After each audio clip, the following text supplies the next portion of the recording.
আসসালামু আলাইকুম। দেখলাম ছাত্রছাত্রীরা অনেক সুন্দর করে রাস্তাঘাট পরিষ্কার করতেছে। আমার কাছে খুব ভালো লাগেছে।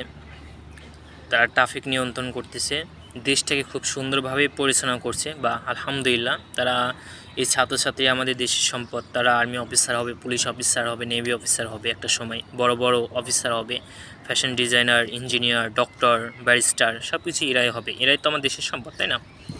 তো তারা খুব সুন্দরভাবে দেশটাকে পরিচালনা করছে, এটা আমি দেখে মুগ্ধ।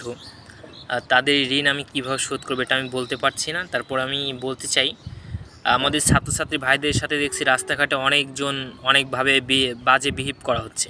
তাদের সাথে অন্যায়ভাবে কিন্তু করা হচ্ছে, বিহেভ করছে। এটার থেকে দূরে থাকেন। ছাত্ররা নাই, ছাত্রদের পাশে কিন্তু বাংলাদেশ সেনাবাহিনী আছে। তোমরা তোমাদের প্রত্যেকটা কার্যক্রম চালিয়ে যাবে। ছাত্রছাত্রী ভাইদেরকে বলতেছি, প্রত্যেকটা সেক্টরে মনিটরিং করবে, বাজার মনিটরিং, হাসপাতাল, সব জায়গাতে